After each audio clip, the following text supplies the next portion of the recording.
السلام عليكم ورحمة الله وبركاته. متابعينا الأعزاء في كل مكان، أسعد الله قلوبكم، أسعد الله أوقاتكم. بداية اللهم صل على سيدنا محمد. راح أتحدث في نقطتين. نقطة لأول مرة في حياتي أنا كمربي كناري منذ حوالي 30 عام، من وأنا صغير بربي كناري، لأول مرة بيطلع عندي هيك طفرة أو هيك شكل.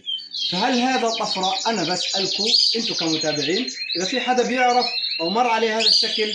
هذا الشكل ظهر معنا في الفترة اللي فاتت لما غيرنا أنواع الأكل، طعمينا حوالي 15 نوع أكل بديل عن اللي هو البراق أو الأكل. حنوريكم هيك في صور فوتوغرافية صورت هالطير، وحان على الفيديو تفرجوا كيف منظر اللي هو الوجه تاع الكناري. حتلاقي انه وجه الكناري الوجه فيه ابيض حوالين العين، يعني لما نحكي عن الكنار الديمورفيك او الموزايك بكون من هان، والراس احمر، وباقي الجسم طبعا اللي هو اللون الثاني الوردي او الزهري، لكن هذول شلف عكس العصافير. هذول الوجه ابيض. على كيف الوجه ابيض، نركز في الحبه الثانيه كيف الوجه ابيض.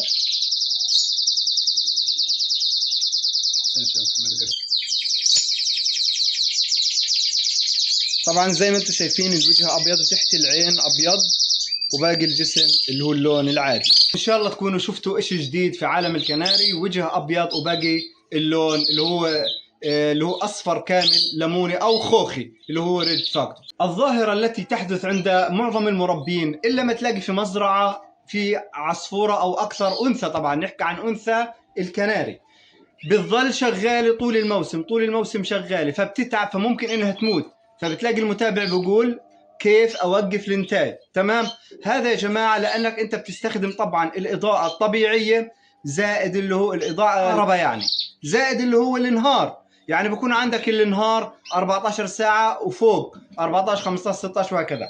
افضل حل للانثى هاي اما اني انا ارخيها في مطير وخلص، مطير طبعا كبير او صغير، امنعها يعني انها تتزوج، لكن هذا الامر بيحتم علي اني اعتم عليها، اخليها بس 10 ساعات نهار بس.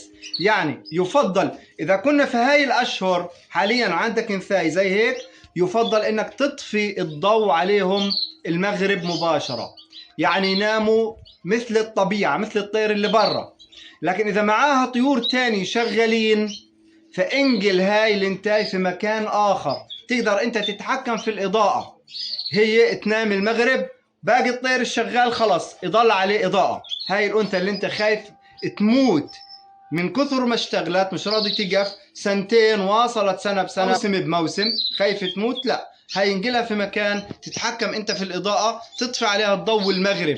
حتلاحظ فورا انها حتك بعض الريش، وبعد هيك ايش راح تدخل في غيار ريش، وراح تدخل في الراحة، وراح تكسبها، لانه لو ضلت شغالة راح تموت وراح تفقدها. تمام. لا تنسى اللايك، لا تنسى الاشتراك في القناة. كنت ترانا المرة الأولى، واللي وصل لآخر الفيديو بنقول لك اكتب أي سؤال بدك إياه على الفيديو وراح نجاوبك إن شاء الله رب العالمين.